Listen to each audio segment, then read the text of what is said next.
Se alguém te perguntasse assim, qual é o pior dos pecados que poderiam existir? Qual é o pecado mais pesado? Você seria capaz de dizer qual é? Qual é o pecado, na verdade, que está na base, que está, quem sabe, até na origem de todos os outros? Você saberia de cara dizer?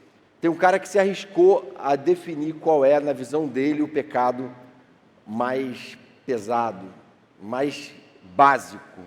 E esse cara se chama C.S. Lewis. Então, é alguém que a gente tem que respeitar. Então, esse C.S. Lewis, ele diz que o mais terrível pecado que a gente possa ter no coração é o orgulho. Pô, espera aí, mas o orgulho, não é? Tem tanta coisa tão suja, tão terrível.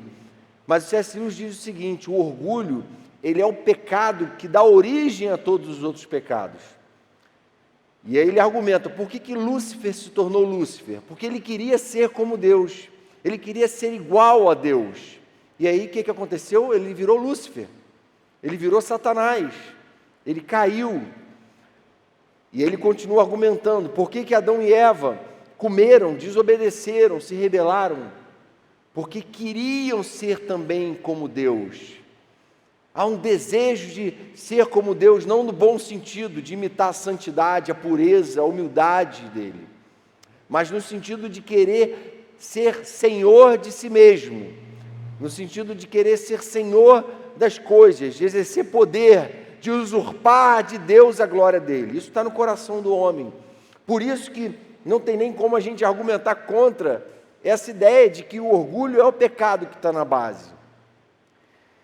E o que o Evangelho faz é chamar a gente para matar esse orgulho.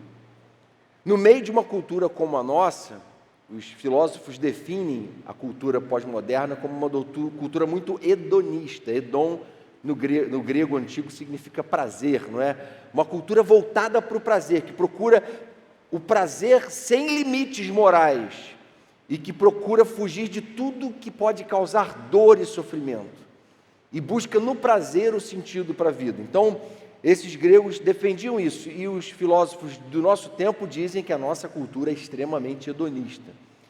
No meio de uma cultura que está celebrando o prazer, que está buscando se alimentar de sensações, uma cultura que também esses mesmos filósofos, até não cristãos, definem como narcisista, uma cultura narcisista, e aí é outra construção da filosofia grega, não é? O Narciso é aquele que na mitologia grega contemplava a sua beleza no lago, e de tanto contemplar incansavelmente, ele acabou tentando mergulhar em si próprio, dentro de si mesmo, da sua própria beleza, embevecido, só que não sabia nadar, e aí ele morre afogado no lago. Morre embevecido com a sua própria beleza, com a admiração que ele tinha por si mesmo. Então é uma cultura que celebra e cultua o prazer, e uma cultura que adora a si mesma, em que o homem adora a si mesmo, em que o homem deixa Deus de lado, a opinião dele de lado. E é exatamente esse orgulho, esse processo em que a gente vai cada vez mais alimentando o nosso ego, que a gente ao mesmo tempo também se torna uma máquina de destruição de relacionamento, em que a gente pode se tornar também gente que toma as piores decisões, as mais precipitadas, estabanadas, porque a gente é orgulhoso, porque a gente não ouve ninguém, né? E é exatamente nessa celebração de si mesmo, da sua própria opinião, do seu próprio ego, que a gente pode também enfrentar um processo de ansiedade, de tentar controlar a nossa vida e descobrir que a gente não tem controle sobre nada, ou sobre quase nada.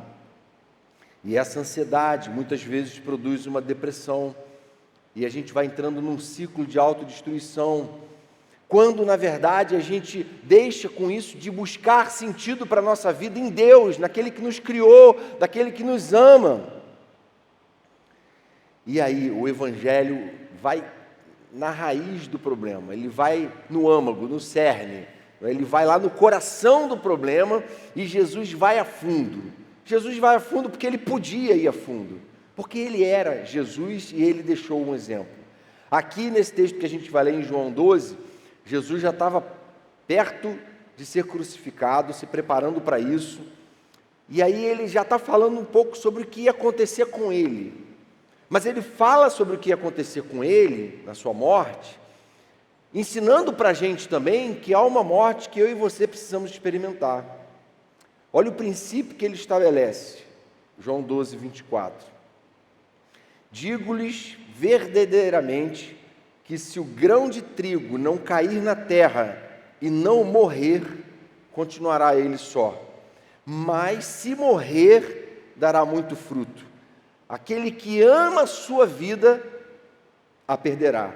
Ao passo que aquele que odeia a sua vida neste mundo, a conservará para a vida eterna. Quem me serve, precisa seguir-me. E onde estou, o meu servo também estará. Aquele que me serve, meu Pai o honrará. Agora meu coração está perturbado, e o que direi? Pai, salva-me desta hora? Não! Eu vim exatamente para isso, para essa hora. Então esse texto aqui estabelece, a Bíblia fala de alguns paradoxos, que são coisas aparentemente contraditórias coexistindo, e talvez o maior dos paradoxos que a Bíblia apresenta para nós é esse paradoxo de a gente ter que morrer para viver. E a figura que Jesus usa é do trigo. A semente do trigo precisa morrer, e para então ela germinar e brotar ali o pé de trigo. E aí o que Jesus está falando é impossível experimentar a vida que eu tenho para vocês, enquanto vocês estão vivendo para si mesmos. Enquanto vocês são hedonistas, narcisistas, egocêntricos, enquanto vocês estão louvando a si próprios, enquanto vocês não entendem que o chamado que eu tenho para vocês é um chamado para uma certa morte.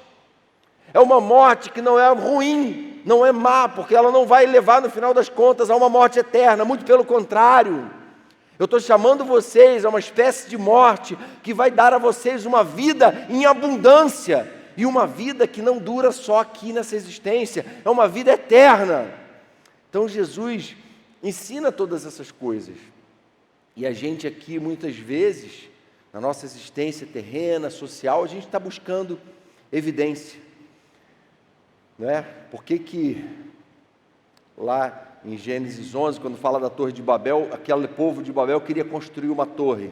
Diz o texto que eles falaram assim: vamos construir uma torre que chegue até os céus, para que a gente torne o nosso nome conhecido na terra. A gente quer ficar famoso, a gente quer viralizar, a gente quer bombar no YouTube, a gente quer ter 1 milhão de seguidores, a gente quer ser conhecido em todo lugar, a gente está em busca de glória própria. E a gente fica buscando grandes conquistas, porque a gente tem medo de a nossa vida passar de forma irrelevante por essa existência. A gente tem medo de ser esquecido, de ser sem significado, viver aqui de forma sem significado. A gente, na verdade, faz isso porque a gente está buscando transcendência. A gente está buscando o tempo todo um sentido para a vida que seja mais do que a vida rotineira, as coisas simples do dia a dia. A gente quer mais. E a razão disso, em parte, é orgulho, mas também a gente foi criado para a eternidade. A gente foi criado para uma vida que reflete a imagem e semelhança de Deus. A gente foi criado para a transcendência. Então o que a gente tem que fazer é reorientar essas emoções. E o que Jesus está falando é: vocês não vão ser orientados da forma correta se vocês viverem para si mesmos. Vocês não vão experimentar a vida que eu tenho para vocês. Lucas 9, 24... De vez em quando a gente cita isso aqui, O que Jesus diz? Quem quiser salvar a sua vida, a perderá. Mas quem perder a sua vida, por minha causa, esse a salvará.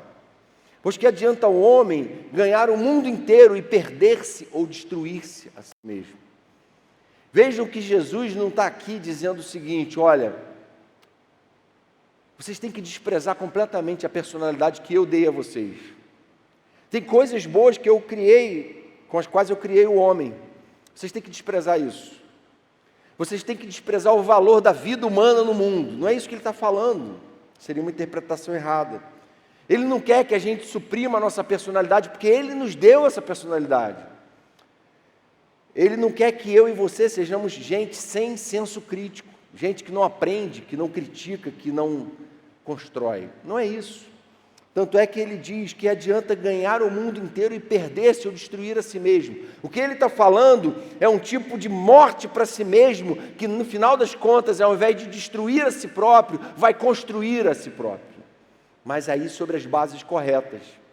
Mas aí encontrando sentido em Jesus, no evangelho dele, encontrando sentido no plano do Criador. Jesus, segundo Paulo explica em Romanos 5, é o novo Adão. Ele fala que Jesus é o segundo Adão. Há uma nova criação surgindo. E só quem está em Jesus está vivendo segundo essa nova criação. E o poder do Espírito Santo capacita a gente a entrar nela. Então, o que significa, afinal de contas, esse negócio de morrer? O que Jesus está querendo dizer? Que eu, grão de trigo, preciso morrer para a vida dele vir para mim. Tem a ver, em primeiro lugar, com o cumprimento da missão. Veja que ele está falando do que ia acontecer com ele. Mas ele está falando isso de modo exemplar, porque é isso que ele prega para a gente também. Ele fala assim, morrer tem a ver com o cumprimento da missão. Verso 27, o que direi? Pai, salva-me dessa hora? Eu vou pedir para que o Pai não permita que eu morra? Não, eu estou aqui para essa hora, eu estou aqui para a missão. E a missão demanda nada menos do que toda a minha vida. Tudo que eu tenho, tudo que eu sou, tudo que eu tenho dentro da cabeça, minha inteligência, minha saúde, minha energia, tudo isso eu quero dedicar a Deus. Meu trabalho secular, meu namoro, meu projeto de casamento, minha vida ministerial, meus afetos, tudo isso eu quero entregar ao Senhor. Eu vim especificamente para cumprir uma missão. Jesus viveu seus 33 anos aqui no mundo completamente dedicado a essa missão. Ele amava ser carpinteiro. Depois que ele virou pregador com 30 anos, ele amava ser pregador. Ele amava pessoas, ele amava missões. E a vida dele toda foi uma vida missionária. Mas naquele momento havia um propósito para a morte física dele, que tinha a ver com essa missão que Deus tinha delegado a ele. E o que ele está pensando é o seguinte, olha, eu estou indo morrer, mas eu estou feliz, porque essa morte não é algo que é fruto de uma ação maligna, ela não é fruto de algo destrutivo, muito pelo contrário, essa morte é para produzir vida, porque essa morte tem uma missão e um propósito. Para Deus, tanto a nossa vida quanto a nossa morte, só tem sentido quando a gente vive na perspectiva da missão que Deus tem para nós. Se eu vivo uma vida biológica aqui nesse mundo, mas uma vida que não procura cumprir a missão dele, então a minha vida está sem sentido. Ela vai passar desapercebida e irrelevante, por maiores que sejam os meus feitos, por mais que eu tenha ficado famoso, se eu não contribuir e cooperar com o reino dele, isso vai se perder. Nossa missão, aos olhos de Deus, não é parte da nossa vida, mas é toda a nossa vida. A missão que Deus tem para você não é simplesmente evangelizar uma pessoa aqui, outra ali, quando você tiver a oportunidade, não. A missão que Deus tem para você é que você, dentro da sua casa, haja de uma forma, fale com as pessoas de uma forma, coopere com a ordem daquela casa onde você mora, de uma forma santa, de uma forma como se espera de alguém que se vê como um filho de Deus útil no mundo, de alguém que transpira amor, que transpira sabedoria, que transpira misericórdia, de alguém que as pessoas gostam de estar perto. A missão de Deus tem a ver, sim, com o seu desempenho acadêmico.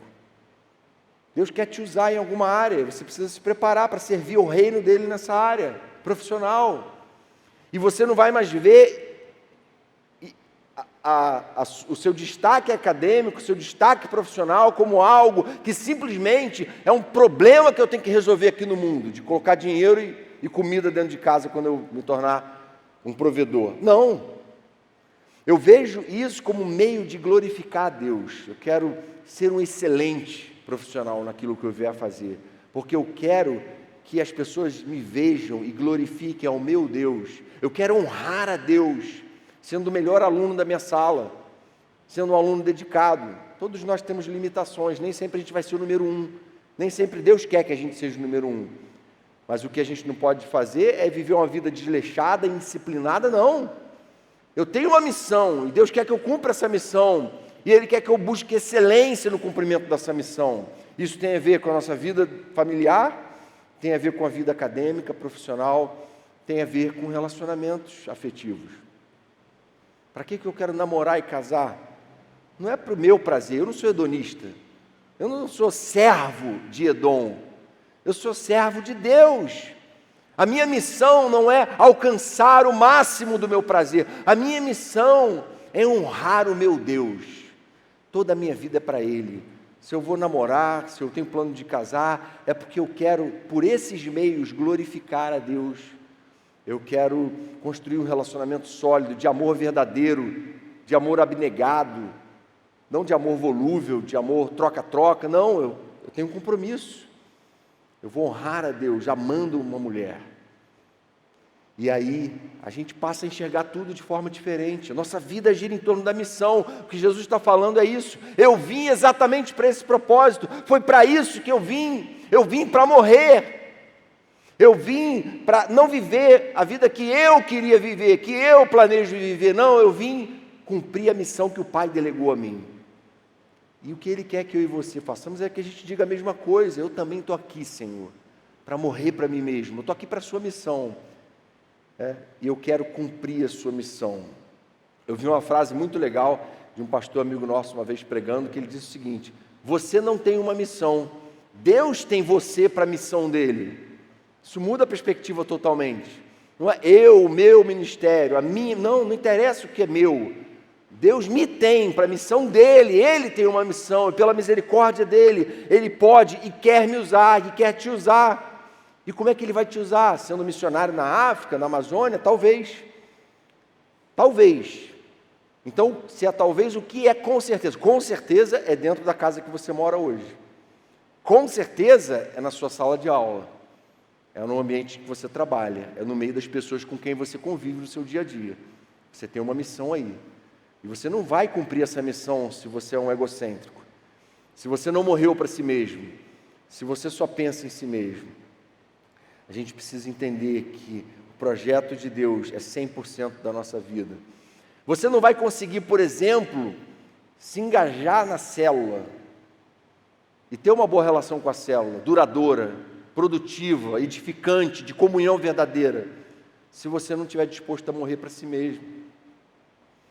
E se você não entender que a célula é parte da missão de Deus para a sua vida, se você não entender, como diz Paulo, prefiram dar honra aos outros mais do que a si próprios, se você não entender que você está aqui para servir, não só para ser servido, que você está aqui para sair do centro, você não é o protagonista da história, se você não entender isso, Paulo diz também em Romanos 12,16, tenham uma mesma atitude uns para com os outros, não sejam orgulhosos, mas estejam dispostos a associar-se a pessoas de posição inferior, não sejam sábios aos seus próprios olhos, associem-se a pessoas que são culturalmente inferiores, que não têm a formação que você tem, que não são articulados como você, que não são brilhantes, pessoas que muitas vezes que são difíceis, pessoas às vezes enjoadas, pessoas que você vai estar junto porque você quer servir ao reino, você quer abençoar vidas, você está aqui para servir e não só. Você está pensando na missão de Jesus e não na sua missão pessoal e egocêntrica. Saia do centro. O Evangelho quer te livrar da sua sede por popularidade, da sua sede por prazer. E Ele quer te convidar a deixar de ser o protagonista da sua história, a morrer para si mesmo. E falar, Senhor, eu estou aqui para ser Teu, eu estou aqui para cumprir a sua missão. O máximo que a gente tem aqui é uma ilusão de vida. É um ensaio, a vida de verdade nos aguarda na eternidade com Deus. Então, quem já está imbuído dessa missão sabe, em segundo lugar, que morrer é viver em busca de santidade. No mesmo texto, Jesus diz assim, verso 25, aquele que odeia sua vida neste mundo, a conservará para a vida eterna.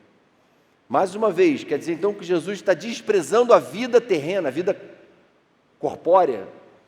Jesus está desprezando o que Ele mesmo criou. Jesus está ensinando a gente a menosprezar a vida. Não, o que Ele está falando para a gente é que há uma vida neste mundo que está ainda sujeita à carne, ao pecado, à influência das trevas. Esse mundo não é mais o nosso lugar, desde que entrou o pecado nele. Então a gente precisa odiar esse mundo no sentido desse sistema de valores que está afetado pelo pecado.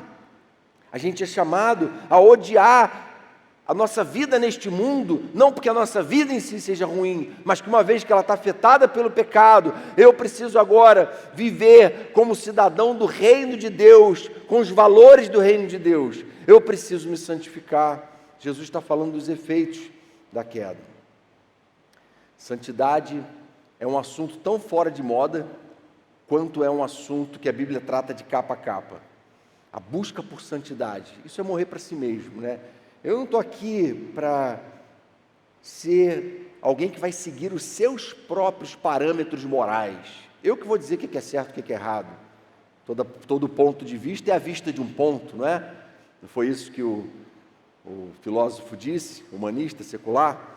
Não, eu estou aqui para conhecer os princípios de Deus, os valores da palavra dEle, como Ele pensa, porque no momento que entreguei minha vida para Jesus, o que interessa é como Ele pensa. Eu quero servir a Ele, eu sou filho dEle, e eu quero viver como um cidadão do reino dEle. E como é que eu vou fazer isso? Me santificando, não tem outro caminho, deixando o pecado de lado, buscando isso. A gente precisa se entristecer com o pecado. E muitas vezes se evita falar sobre isso, porque na verdade, quando se prega sobre o pecado, a gente fica até constrangido, porque a gente se depara com isso o tempo todo. Nosso pecado fere nosso orgulho, ele destrói com a ideia de que a gente é o cara, de que a gente é bom, de que a gente é melhor do que os outros. Ele tira a gente da competição, ele tira a gente do pódio, da escalada social, e fala assim: você não é ninguém, você é um miserável pecador mesmo. Miserável, pobre, cego e nu, é isso que a Bíblia diz que você é. Você não merece a justiça, você não merece a bondade, a misericórdia, você merece a justiça. Mas por causa do que Jesus fez na cruz por você, você não tem a justiça, você tem a misericórdia. Você é livre da condenação por causa da graça de Deus. E aí Paulo fala sobre santidade e sobre morte, quando ele fala assim em Colossenses 3,5: façam morrer tudo o que pertence à natureza terrena de vocês. Santificação é fazer morrer. Santificação é processo de mortificação. Eu vou mortificar o quê? Aí ele faz uma lista: imoralidade sexual, impureza, paixão, desejos maus e a ganância, que é a idolatria. Façam morrer todo esse combustível do egocentrismo, do hedonismo, do narcisismo, desses ismos do nosso tempo. Façam morrer tudo isso. Vocês não estão aqui para celebrar esses deuses. Vocês têm um Deus e um Senhor. E é esse Deus e Senhor quem fala para vocês: sejam santos, porque eu sou santo. Eu quero derramar vida e vida em abundância, mas eu não vou fazer isso onde o pecado está atrapalhando, o pecado está entupindo, está maculando, não tem como, não tem compatibilidade entre a vida do Espírito no nosso coração e o pecado ao mesmo tempo coexistindo ali, como um Deus, não tem como. Todos pecamos, mas nem todos fazemos do pecado um ídolo intocável. O cristão peca, mas ele nunca constrói um altar para o pecado. Ele peca e na mesma hora a tristeza abate o seu coração, ele confessa, rasga o coração, pede misericórdia e perdão a Deus, e a partir dali as coisas vão mudando. É por causa dessas coisas, dessa lista que Paulo fala, ele fala assim: é por causa dessas coisas que vem a ira de Deus sobre os que vivem na desobediência. Por causa dessas coisas, de gente que não quer morrer para si mesmo, não quer se santificar. Morte para o velho homem, santificação. Romanos 8,13. Se vocês viverem de acordo com a carne, vocês morrerão. Morrerão em que sentido? Aí sim, no sentido do pior. Mas se pelo Espírito fizerem morrer os atos do corpo, viverão, porque todos os que são guiados pelo Espírito de Deus são filhos de Deus. Já viu? Muita gente fala assim, eu também sou filho de Deus, eu também mereço. Se está pensando assim, é sinal de que já não é filho de Deus, porque o filho de Deus de verdade é alguém que sabe que não merece coisa nenhuma. O filho de Deus de verdade, segundo o que Paulo está dizendo aqui, é alguém que é guiado pelo Espírito de Deus. A única evidência de que há salvação é onde há santificação. A única evidência. Porque a graça de Jesus, que perdoa e cobre multidão de pecados, segundo a Bíblia, é também uma graça transformadora, santificadora. A gente não pode esquecer disso. O Evangelho é sobre transformação. Hebreus 12,14. Esforcem-se para viver em paz com todos e para serem santos. Sem santidade, ninguém verá o Senhor. Novo Testamento. Esforcem-se. Não tem como ser santo deixando rolar. Não, eu estou tranquilão. Não tem como. O que ele está falando é preciso esforço. Um esforço no sentido de buscar uma vida cheia do Espírito Santo. Uma vida alimentada, nutrida espiritualmente, preparada para enfrentar tentações, fraquezas. Gente, se Jesus, que era o próprio Filho de Deus encarnado, ficou 40 dias em jejum e oração, se preparando para encontrar Satanás no deserto e resistir à tentação de Satanás, por que a gente que é pecador e nem fica 40 dias em jejum, acha que vai conseguir enfrentar Satanás e vencer a tentação dele? Não vai. Não tem outro jeito, tem que se preparar para enfrentar, e esse preparo e essa santificação acontece, segundo o autor de Hebreus, com esforço, com busca, com desejo por Deus, declarando isso em oração: Senhor, eu quero mais do Senhor. A gente então vai deixando de agir como meio de si próprio e vai agindo cada vez mais como Jesus. A santificação é Cristo em nós, a esperança da glória. Paulo fala assim, não é? Cristo em vocês é a esperança da glória, é a esperança da restauração. Persiga uma vida santa, pois só uma vida santa pode te dar o prazer que pecado nenhum pode te dar. Só quem já conseguiu dizer não para pecados que escravizavam antes, sabe o prazer que dá isso. O prazer de saber que se está na presença de Deus, vivendo para a glória de Deus. E por fim, em terceiro e último lugar, morrer é contentar-se em ser servo. Verso 26, morrer é contentar-se em ser servo. Olha o que Jesus fala. Verso 26, quem me serve precisa seguir-me, e onde estou, o meu servo também estará. Aquele que me serve, meu Pai o honrará. Meu Pai honrará quem? Aquele que me serve. E quem é que me serve? Aquele que me segue. Aquele que faz o que eu faço, aquele que é meu discípulo, meu imitador. Aquele que vive uma verdadeira relação de discipulado. Aquele que está preocupado em me imitar. Aquele que todo dia tem morrido para si mesmo, para servir ao meu reino. Esse é aquele que serve. E muitas vezes a gente está preocupado em construir a nossa identidade no sucesso profissional, no sucesso do desempenho, da produtividade, e a gente acha que essas coisas vão construir em nós uma identidade sólida, quando na verdade elas só vão fazer isso se a gente estiver fazendo tudo isso para a glória de Deus, como parte da nossa missão no reino de Deus. Contentar-se em ser servo, ficar contente e alegre em ser servo. Jesus era assim, né? Paulo fala que ele, sendo Deus, assumiu forma de servo, se esvaziou da sua glória, se humilhou um Deus criador que assume o lugar de criatura, por amor a essa criatura. E o que ele está falando é: vocês também precisam entender que vocês são servos, e vocês estão aqui não para viver num ciclo de morte, em que você tenta ganhar o mundo inteiro, mas compromete a sua própria alma, destrói a si próprio. Não, você está aqui para entrar num ciclo de vida, em que você morre para si mesmo, e a vida de Jesus passa a crescer no seu coração. E as suas atitudes, sua forma de pensar, seus valores, passam a ser os de Jesus. E as pessoas olham para você e veem Jesus em você. E as pessoas, às vezes, passam a te admirar e a querer saber que Deus é esse. Porque o cara não comunga com a gente nas coisas erradas. Porque o cara é ético. Porque o cara ama de verdade. Porque o cara se importa de verdade. Porque o cara é humano.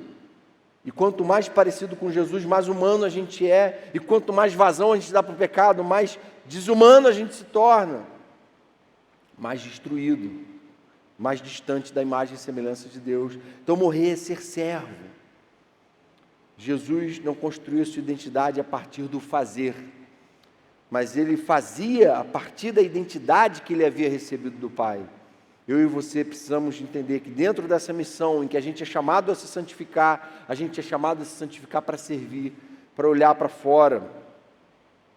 E o Pai então olhou para ele e disse: esse é meu filho amado, em quem eu me agrado. Então, gente, se o grão de trigo não cair na terra e não morrer, continuará ele só, mas se morrer, dará muito fruto. Se morrer, ele vai ser muito útil. Entende o sentido de utilidade? Só quem pode falar isso com a gente é o próprio Deus. Eu quero que vocês sejam úteis no meu reino. Eu quero que vocês deem frutos. Eu quero que vocês produzam.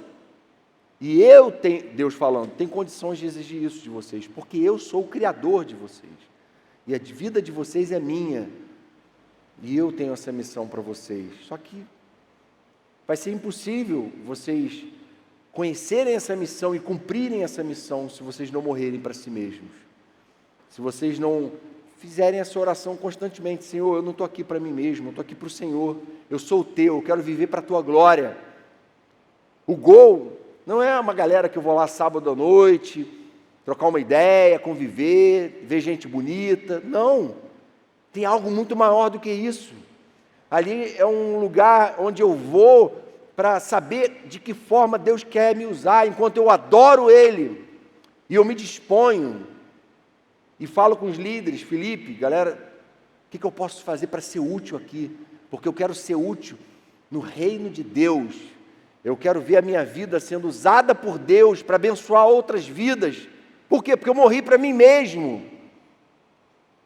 Tem que chegar a que horas aqui? 14h, mutirão, sei lá. Estou dentro. Minha tarde de sábado não é mais minha, minha noite não é mais minha vida não é mais minha vida é do Senhor. E eu quero viver para a glória dEle. Eu tenho uma missão agora. Eu tenho coisas muito mais elevadas do que o meu prazer, do que minhas ideias equivocadas, distorcidas pelo pecado. Eu tenho uma missão diante de mim. Eu vou orar a semana toda pelo meu amigo de oração. Eu quero que ele conheça Jesus. Eu quero que ele vá comigo sábado à noite. E eu vou investir nisso. Eu vou investir porque eu amo esse meu amigo e porque eu sei que Deus me chamou a fazer diferença na vida dele. Algumas aplicações para a gente finalizar aqui. Primeira aplicação: pare de ver a missão como parte da sua vida e passe a ver a missão, ou melhor, passe a ver a sua vida como missão. Passe a ver toda a sua vida como missão. Tudo que você faz tem que ser feito para a glória de Deus. Não é isso que a gente tem aprendido aqui? 1 Coríntios 10:31, tudo é para a glória de Deus.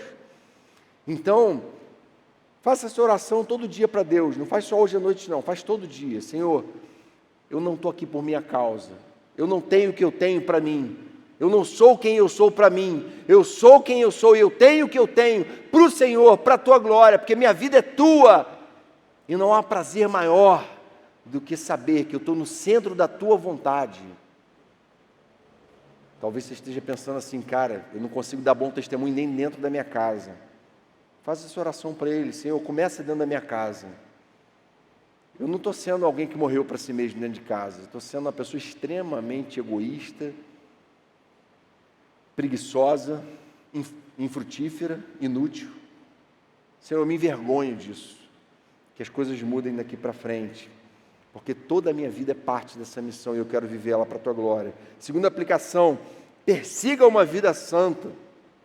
Porque só ela traz prazer, um prazer e uma compensação que pecado algum pode proporcionar. Pecado nenhum pode proporcionar o prazer de uma vida construída sobre os alicerces de verdade. Alguns talvez olhem para mim assim e falem, pô, Jonathan está falando isso, claro, o cara é pastor já, sei lá, vai fazer 18 anos que ele foi ordenado, né? Pô, casado, com 2 filhos já, pô, o cara, é natural que um cara nesse perfil seja careta, né? Mas, pô, um cara garotão descolado como eu, é muito mais difícil. Mas a verdade é que eu fui um garotão descolado. Eu fui lá, eu experimentei de tudo, né? Não era tão bonito quanto o Lohan, mas... Gente, eu experimentei, eu enfiei a cabeça no pecado. Eu me lancei em tudo que me dava na cabeça. Eu fui lá no fundo do poço e vi com meus próprios olhos, senti na pele a desgraça que é o pecado. Então, quando eu deixo de viver uma vida sexualmente imoral, não é porque eu aprendi uma doutrina que me ensina isso só, mas é porque eu aprendi na prática a desgraça destrutiva que isso era para a minha alma, o veneno que isso era para a minha vida. Quando eu me dei conta de quão arrogante eu tinha me tornado, de quão soberbo, de quão auto-idólatra eu tinha me tornado, e de como aquilo estava devastando a minha vida, a minha dignidade, o meu senso,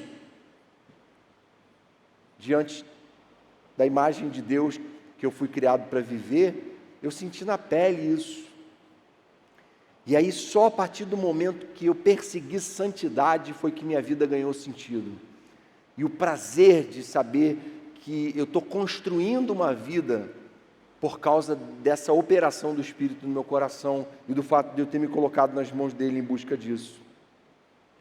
Terceira e última aplicação, assim como Jesus, contente-se com o prazer de Deus que decidiu te adotar e chamar de filhos.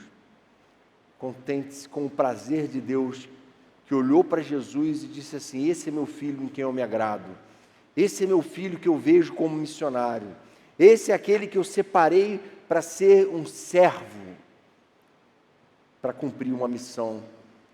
E a gente vai então fazer uma oração. Feche seus olhos. Senhor querido, a gente pode estar aqui hoje construindo nossa vida sobre as bases erradas. A gente pode estar buscando sentido para a vida, no fazer, no trabalho, mas muitas vezes isso pode estar acontecendo com a gente no centro, com nossas motivações erradas. A gente quer te pedir, Senhor, que o Senhor mude nossas motivações, que o Senhor nos converta, que o Senhor venha derramar sobre nós um desejo por santidade, um desejo por ser verdadeiros missionários, não apenas gente que vai para a comunidade fazer ação social, mas muito mais do que isso, gente que faz diferença dentro da sua casa, gente que é coerente com o teu evangelho, gente que morreu para si mesmo e agora vive para Deus, gente cuja vida, por onde passa, exala o bom perfume de Cristo, gente que tem refletido a beleza da tua glória, da tua santidade. Faz assim, Senhor, com cada um de nós. Faz assim, Senhor, vem nos ajudar nesse processo de mortificar os prazeres da carne, aquilo que destrói por dentro, aquilo que devasta a nossa alma. Vem trazer consciência de pecado, vem trazer peso naquilo que está errado, e vem trazer alegria no que é santo, vem trazer prazer em viver uma vida na Tua presença e intimidade com o Senhor. Faz assim com a gente, Senhor, para a Tua honra, louvor e glória, Jesus. Amém, Pai.